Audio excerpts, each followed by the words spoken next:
भगवान भोलेनाथ को इस समस्त सृष्टि का रचयिता माना जाता है। उनका आदि है, ना ही अंत है।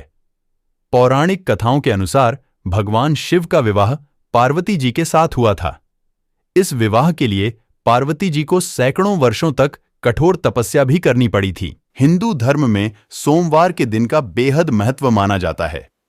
सोमवार का दिन भगवान भोलेनाथ, लॉर्ड शिवा को समर्पित होता है। जो भी व्यक्ति सोमवार के दिन विधि विधान से शिवजी का पूजन और आराधना करता है, उसके जीवन के समस्त कष्ट दूर हो जाते हैं। इसके साथ ही जीवन में सुख एवं समृद्धि का वास हो जाता है। भगवान भोलेनाथ को बेहद जल्दी प्रसन्न होने वाला देवता भी माना जाता है। भोलेनाथ का विवाह पार्वती जी के साथ हुआ था। इसके लिए पार्वती जी ने सैकड़ों वर्षों तक कठिन तप किया था। तप के बाद एक वक्त ऐसा भी आया था जब पार्वती जी को भगवान शिव की परीक्षा का सामना करना पड़ा था। शिव जी ने ली इस तरह परीक्षा। पौराणिक कथाओं के अनुसार माता पार्वती ने भगवान शिव को अपने पति के रूप में पाने के लिए सैकड़ों वर्षों तक कठोर तप किया था। इसके बाद भोलेनाथ ने सप्तर्षियों को पार्वती जी की परीक्षा लेने के लिए भेजा। इस परीक्षा के दौरान सप्तर्षियों ने शिवजी के ढेरों अवगुणों को बताते हुए माता पार्वती से शिवजी से विवाह न करने का कहा, लेकिन पार्वती जी अपने निर्णय से टस से मस नहीं हुई। इस पर खुद भोलेनाथ ने माता पार्वती की परीक्षा लेने का निर्णय लिया।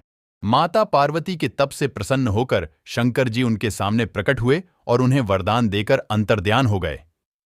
कुछ क्षणों बाद ही एक मगरमच्छ ने एक लड़के को पकड़ लिया और लड़का मदद के लिए पुकारने लगा।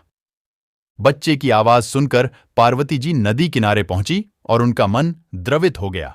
इस बीच लड़के ने माता पार्वती को देखकर कहा कि मेरी न मां है, न बाप, न कोई मित्र ही है।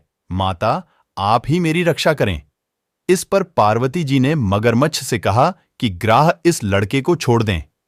इस पर मगरमच्छ ने कहा कि दिन के पार्वती जी के विनती करने पर मगरमच्छ ने लड़के को छोड़ने के बदले में पार्वती जी के तप से प्राप्त वरदान का पुण्य फल मांग लिया। इस पर पार्वती जी तैयार हो गईं।